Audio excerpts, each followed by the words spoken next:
नगरी है, ये जो माया नगरी है, वो हमारा शरीर ही है। पुरंजन जैसे ही उस नगर में प्रवेश करता है तो ये पहले तो अपने मित्र अभिज्ञात को भूल गया। और सत्य ही है साहब कि जब जब मनुष्य मानव देह में रमण करने लगता है, जब इसी मानव देह को ही सर्वस्व मान लेता है, तो उससे ईश्वर की विस्मृति हो जाती है। वो ईश्वर को भूल जाता है, उस अपने मित्र विज्ञात को भूल जाता है। पुरंजन और भीतर गया तो देखता है कि एक कन्या, एक स्त्री वहां पर अपने सखियों के साथ क्रीड़ा कर रही है। पुरंजन उस स्त्री को देख करके मोहित हो जाता है।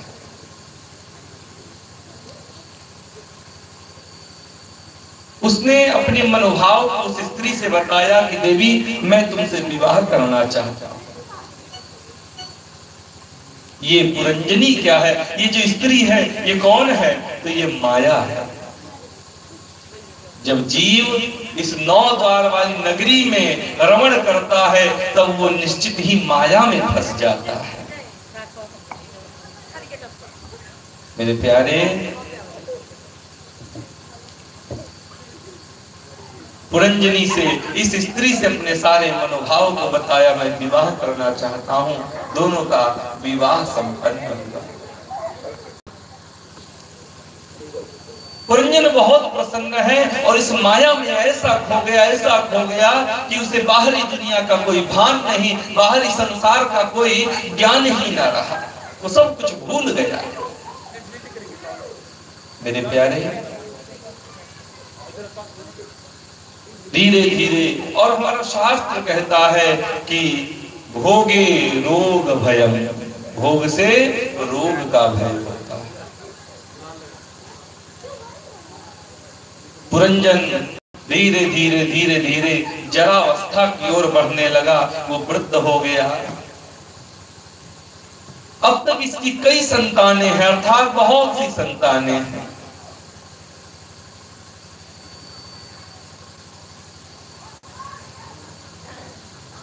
ये सदा ही अपनी पत्नी, जो वो 9 द्वार वाली नगरी में मिली है, जिसका नाम पुरंजनी है, पुरंजनी में ही लगा रहता, सदा पुरंजनी का ही ध्यान करता रहता है।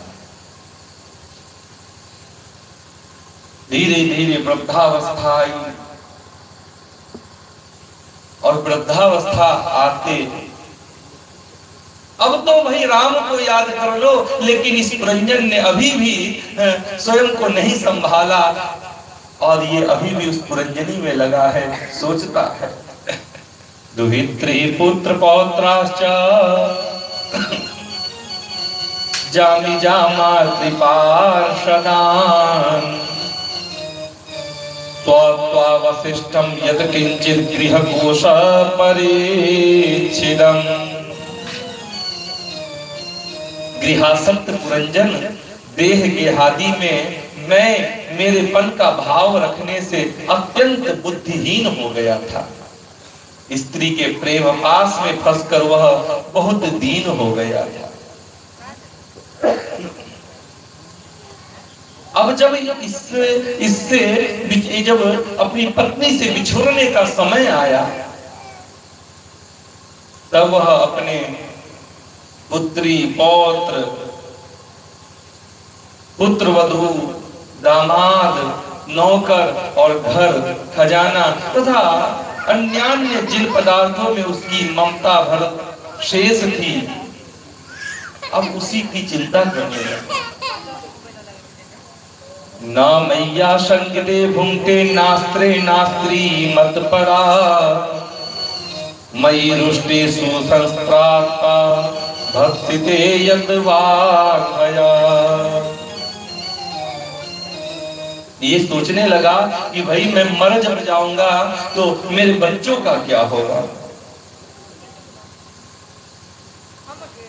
हाँ, अपनी पत्नी के बारे में सोचने लगा कि यह मेरे भोजन किए बिना भोजन नहीं करती थी और स्नान किए बिना स्नान नहीं करती थी। मयि रुष्टेषु संस्त्रस्ता भर्तिते यतवाघया। कहता है कि और वृद्धावस्था में वो अंत अवस्था में चिंतन करने लगा। कहता है कि मेरी पत्नी सदा ही मेरी सेवा में तत्पर रहती थी।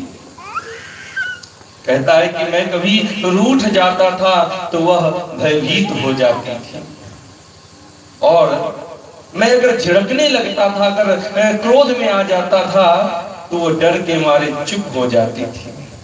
ये सब पुस्तकों में ही मिलेगा। बाकी तो झिड़कने जब कांपने तो तुम लगोगे।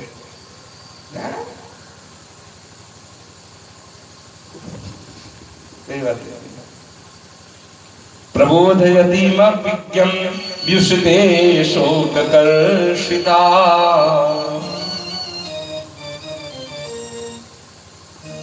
कहता है कि मुझसे कोई भूल हो जाती थी तो यह मुझे सचेत करती थी। मुझ में इसका इतना अधिक स्नेह है कि यदि मैं कभी परदेश चला जाता था तो यह विरह व्यथा से सूख कर कांटा हो जाती थी। यो तो यह वीर माता है तो भी मेरे पीछे क्या यह गृहस्थाश्रम का व्यवहार चला सकेगी। अर्थात अपनी पत्नी का ही चिंतन करता करता करता और व्याकुल हो उठा। गीता में भगवान ने कहा है, यम यम वापि स्मरण भावं त्यजत्यन्ते कलेवरम तम तमेवैति कौन्तेय तदा तद्भाव भावितः। हे अर्जुन, जीव अंत समय में जिसका चिंतन करता है या जिस भाव का स्मरण करता है उसका अगला जन्म उसी में होता है। सत्य है साहब। उसका जन्म उसी में होता है। जीव अगर कोई अपने पशु से बड़ा प्रेम करता हो और सोचे कि मेरा पशु है, हाय मेरे बाद इसका क्या होगा, हाय मेरे बाद इसका क्या होगा, तब क्या होगा, और ऐसे उसकी मृत्यु हो जाए तो वो पशु बन जाएगा। और यदि अंत समय में वो भगवान का चिंतन कर रहा हो और काल आ जाए और काल उसे ले जाए तब क्या होगा, उसकी मुक्ति हो जाएगी। क्योंकि भगवान ने कहा अंत काले च मामेव स्मरण मुक्त्वा कलेवरम। अगर अर्जुन, अगर जीव मेरा स्मरण करता हुआ शरीर को छोड़े तो क्या होगा, मुक्त हो जाएगा। हाँ, और सत्य ही प्यारे हैं। प्रभु कहते जीवन भर वो क्या किया नहीं किया कोई बात नहीं, लेकिन अगर अंत समय में मेरा स्मरण करता हुआ शरीर का त्याग करता है तो वो मेरे धाम को आता है, मेरे लोक को आता है, उसे मोक्ष मिल जाता है। बहुत लोग तो बड़ा तरकीब लगाते हैं, इसमें भी दिमाग लगाते हैं। कहते चलो ठीक है, जीवन भर कुछ भी करेंगे, बाद में ले लेंगे उसका नाम और मोक्ष पा लेंगे। ये साहब याद रखना, हम जीवन भर जो करते हैं अंत में हमें वही याद रहता है। एक सेठ जी थे, बिल्कुल लास्ट समय था, अंतिम समय था, बुखार तो बहुत तेज, जोर बहुत तेज आ गया था। बच्चों ने डॉक्टर को बुलाया, डॉक्टर ने थर्मामीटर लगाया, देखा और कहा 104 है। उस जो व्यक्ति था वो सोने चांदी का व्यापारी था। जैसे ही डॉक्टर ने कहा कि 104 है बुखार, सेठ जी ने अपने बच्चों से चिल्ला करके कहा, अरे बेच दो बेच दो बेच दो बेच दो, मैंने 80 में खरीदा था सोना, 104 हो गया, बेच दो बेच दो। और कहते हुए मृत्यु को प्राप्त करते हैं। कहने का अर्थ हम जीवन भर जो करते हैं हमें अंत में वही याद आता है। मेरे प्यारे, ये जो पुरंजन है इसे लेने के लिए काल आ जाता है। एवं कृपणया बुद्ध्या शोचन्तं मतदर्हणं ग्रहीतुं कृतधीरेणं भयनात्मभ्यपद्यत। इसी समय उसे पकड़ने के लिए वहां भय नामक राज आ गए, यम के दूत आ गए। और जब यमन लोग उसे पशु के समान बांधकर अपने स्थान ले चले, तब उसके अनुचरगण अत्यंत आतुर और शोकाकुल होकर के उसके साथ हो लिए।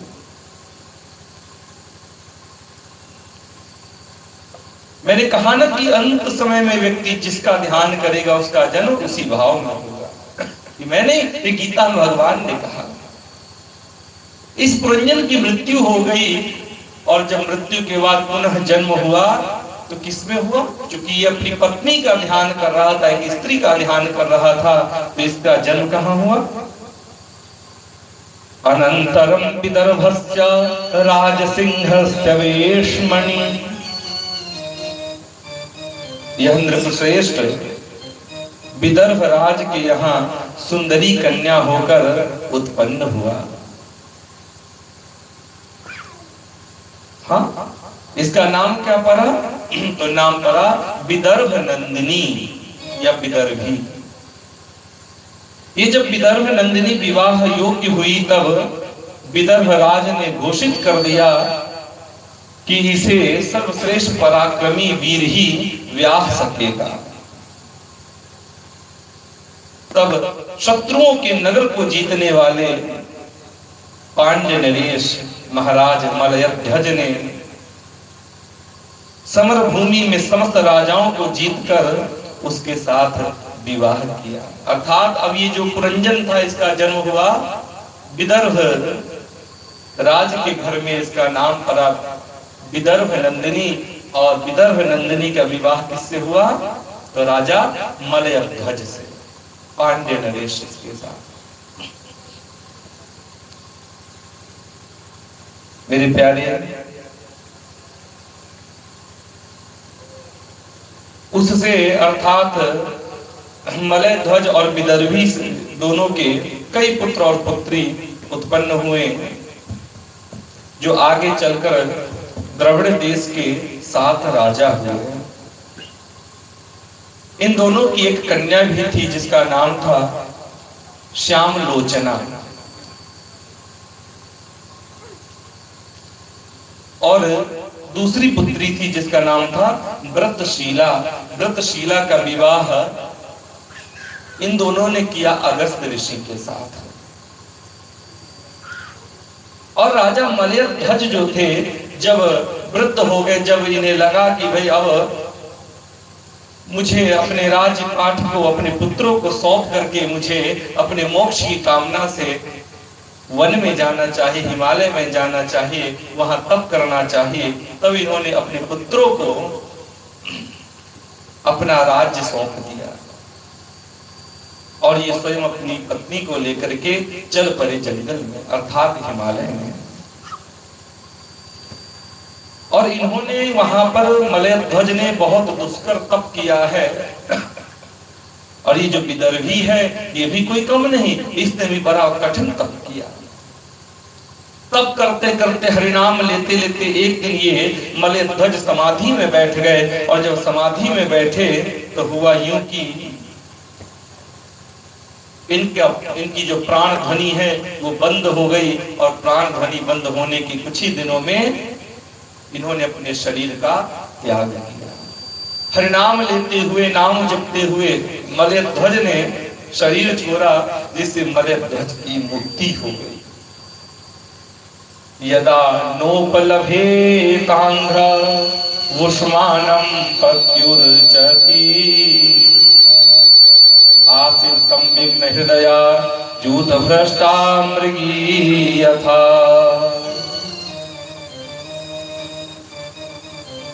लेकिन जब ये अपने शरीर को छोड़ते हैं तो ये जैसे जिस अवस्था में बैठे हुए थे उसी अवस्था में इनका शरीर शांत हो गया। अब क्या हुआ, विदर्भी को तो मालूम नहीं। कई दिनों बाद जब विदर्भी आई और अपने पति के चरण का स्पर्श करती है तो देखती है कि मेरे पति का जो चरण है वो बिल्कुल शीतल हो गया है। अर्थात जब हमारे शरीर में प्राण होता है तो हमारा जो शरीर होता है कुछ ताप के साथ होता है, गर्म रहता है। लेकिन जैसे ही हमारे शरीर से प्राण निकलता है तो ये शरीर शीतल पड़ जाता है। तो ये जो विदर्भी है ये जान गई कि मेरे स्वामी मुझे छोड़ करके चले गए। अब तो ये बहुत दुखी हो गई और रुदन करने लगी। तब वह इस प्रकार से रुदन करने लगी जैसे मानो कोई मृगनी अपने झुंड से अलग हो गई हो। उस प्रकार से ये विदर्भी अत्यंत व्याकुल हो जाती है और इसने संकल्प कर लिया कि मेरे पति नहीं रहे, अब मैं भी क्या करूंगी रह करके। एक चिता तैयार करती है। एवं विलपति बाला विपिनेनु गतापतिं, अपने पति के शव को लेकर के रोने लगती है। एक चिता तैयार करती है और चिता पर अपने पति को लेकर के बैठ जाती है और अग्निदेव से प्रार्थना करती है, अग्निदेव मेरे पति के साथ आप मुझे अपने ताप से भस्म कर दीजिए। उसी समय जिस पुरंजन का मित्र था जिसका नाम अविज्ञात है, इस अविज्ञात को दया आ गई, क्योंकि मित्र ऐसा ही होता है, जे ना मित्र दुख हो ही दुखारी। पूर्व जन्म में इस पुरंजन ने उस परमात्मा को, उस अविज्ञात को अपना मित्र बनाया। और मेरे प्यारे, आप अगर परमात्मा की ओर एक कदम बढ़ो तो वो 1000 कदम बढ़ाता है आपकी ओर। इसने थोड़ा मन लगा लिया, उस परमात्मा से थोड़ी मैत्री क्या बना ली, उस प्रभु ने तो इसे अपना ही मान लिया। उस परमात्मा उस अविज्ञात को रहा नहीं गया और उसने सोचा कि अरे भाई, इस पूर्व जन्म में इस पुरंजन ने अपने पत्नी का स्मरण करते हुए शरीर छोड़ा और ये पुनः से आके संसार चक्र में फंस गया, माया में फंस गया। अब ये विदर्भी बनी। अब ये विदर्भी पुनः से मले ध्वज की चिंता करते करते अपने शरीर का त्याग करने जा रही, सती होने को उद्यत हो रही है। अब निश्चित ही ये इसी चक्र में फंसा रह जाएगा पुरंजन। ये पुरंजन आकर के यह अविज्ञात ब्राह्मण का रूप धारण करता है और आकर के कहता है, कातम कस्यासि को वायम शयानो यस्य सोचसी जानासि किम सखायाम मामे नाग्रे विचर्चथ। वो अविज्ञात ब्राह्मण रूप धारण करके कहता है, अरे तुम कौन है, तू कौन है, किसकी पुत्री है और किसके लिए तू शोक कर रही है। वह यह सोया हुआ पुरुष अर्थात मरा हुआ पुरुष कौन है। और अरे विदर्भी, तुम मुझे नहीं पहचानती, मैं वही तेरा मित्र हूं जिसके साथ तू पहले विचरा करती थी अर्थात घूमा करती थी। क्या तुम्हें अपनी याद आती है? किसी समय मैं तुम्हारा अविज्ञात नामक सखा हुआ करता था। तुम पृथ्वी के भोग भोगने के लिए निवास स्थान की खोज में मुझे छोड़कर चले गए थे।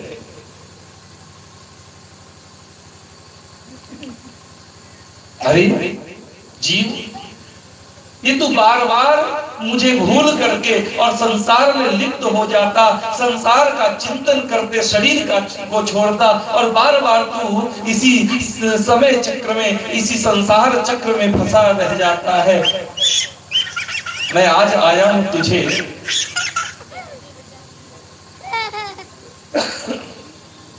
याद दिलाने की तू कौन है। न तो तू वो पुरंजन था और ना ही तू ये विदर्भी है, ना ही तुम पुरुष हो और ना ही तुम स्त्री हो। अरे तुम स्वयं को जानो, तुम क्या हो। तुम जीवात्मा, तुम जीव थे, तुम आत्मा थे और मैं तुम्हारा सखा परमात्मा था। तुम स्वयं को पहचानो। अहम भवानम चान्यत्वम त्वमेवाहम विचक्षभो ननौ पश्यन्ति गवयः छिद्रम चाकू मनागपि। मित्र, जो मैं ईश्वर हूं वही तुम जीव हो। तुम मुझसे भिन्न नहीं हो। तुम विचार पूर्वक देखो, मैं भी वही हूं जो तुम हो। ज्ञानी पुरुष हम दोनों में कभी थोड़ा सा भी अंतर नहीं देखते। जैसे एक पुरुष अपने शरीर की परछाई को शीशे में और किसी व्यक्ति के नेत्र में भिन्न भिन्न रूप से देखता है, वैसे ही एक ही आत्मा विद्या और अविद्या की उपाधि के भेद से अपने को ईश्वर और जीव के रूप में दो प्रकार से देख रहा है। इस प्रकार से जब उस अविज्ञात ने कहा, अरे जीव सावधान हो जाओ, नहीं तो पुनः से अगली बार तुम इसी संसार में फंस जाओगे। उस ईश्वर की कृपा से इस विदर्भी ने अपने वास्तविक रूप को पहचाना कि हाँ, मैं ना तो पुरंजन हूं और ना ही मैं विदर्भी। हाँ सरकार, किस बात की चिंता आप करते हैं कि हाय मेरे बिना उसका क्या होगा? यही चिंता इस पुरंजन को सताती थी और ये पुरंजन इसी चिंता में आकर के और बार बार संसार में फंस करके महान दुख को उठाता था, भोगता था। हम न तो आज जो है वो है और न ही जो कल थे वो है। हम तो कुछ और ही हैं। वासांस जीर्णानि यथा विहते।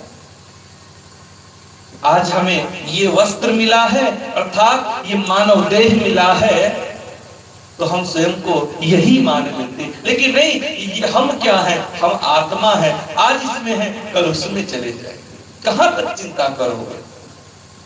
जाने कितने आपके परिवार होंगे अगर पीछे आप देखने में समर्थ होते हो, किस किस की चिंता करेंगे?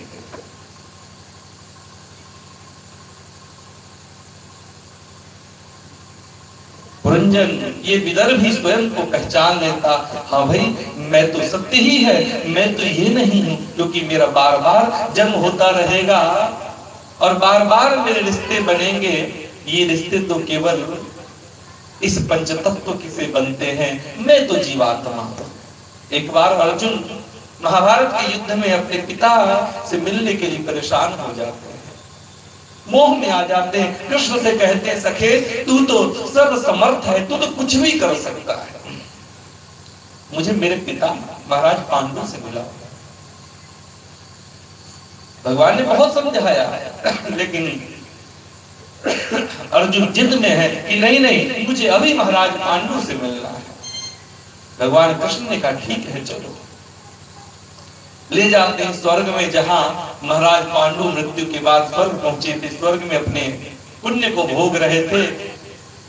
अर्जुन पहुंचा और अपने पिता पांडु को देखता है, जा करके हृदय से लगना चाहता, उस पांडु ने रोक दिया, कहा तुम कौन हो? अर्जुन ने कहा आप मुझे नहीं पहचानते, मैं आपका पुत्र। महाराज पांडु ने कहा नहीं, मुझे तो कुछ याद नहीं। अरे मैं याद करने लगूं तो मेरे जाने कितने पुत्र होंगे। इस जन्म में तुम मेरे पुत्र, कोई और जन्म कोई और मेरा पुत्र, और ऐसे तो असंख्य मेरे पुत्र और पुत्री, माता और पिता है। मैं किस किस को याद करूं, किस किस की मैं चिंता करूं? तब अर्जुन को वास्तविक ज्ञान हो गया, सत्यार्थ ही है ये, सत्य ही है ये।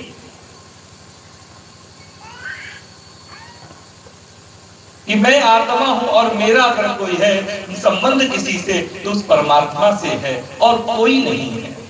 बस फिर क्या? इस विदर्भी को आत्मज्ञान हो गया और आत्मज्ञान के चलते ये हरिनाम फिर लेकर के और हरि का ध्यान करती है। और एक समय आता है जब काल बिजली के समान चकाचौंध कर देने वाला काल आता है विदर्भी को लेने। तब राम नाम के प्रभाव से, हरि नाम के प्रभाव से ये विदर्भी मुक्त हो जाती है, इसे मुक्ति मिल जाती है, क्योंकि अंत समय में ये उसका नाम ले रही थी। ये पुरंजनोपाख्यान इसी को कहा गया है। जहां भी रहिए, जिस भाव में रहिए, उस प्रभु का नाम लेते रहिए, वो प्रभु निश्चित ही आप पर कृपा करेंगे। हाँ, वो प्रभु ऐसे हैं, चाहे पुरंजन बने रहो, चाहे विदर्भी बने रहो, जहां रहो उसका नाम लो तो निश्चित ही वो कृपा करेगा। जिस योग में, जिस भोग में, जिस रोग में रहो, राधा रमण, राधा रमण, राधा रमण कहो। जिस योग में, जिस भोग में, जिस रोग में रहो, राधा रमण, राधा रमण, राधा रमण कहो। जिस देश में, जिस भेष में, परिवेश में रहो, राधा रमण, राधा रमण, राधा रमण कहो। जिस भोग में, जिस भोग में, परिवेश में रहो, राधा रमण, राधा रमण, राधा कहो। संसार में, व्यवहार में, व्यवहार में रहो, राधा रमण, राधा रमण, राधा रमण कहो। जिस संग में, जिस रंग में, जिस ढंग में रहो, राधा रमण, राधा रमण, राधा रमण कहो। जिस गाँव में, जिस धाम में, जिस नाम में रहो, राधा रमण, राधा रमण, राधा रमण कहो। जिस देश में, जिस देश में, परिवेश में रहो, राधा रमण, राधा रमण, राधा रमण कहो। राधा रमण, राधा रमण, राधा रमण कहो। जिस संग में, जिस रंग में, जिस ढंग में रहो, राधा रमण, राधा रमण, राधा रमण कहो। जिस देश में, जिस देश में, परिवेश में रहो, राधा रमण, राधा रमण, राधा रमण कहो। जिस देश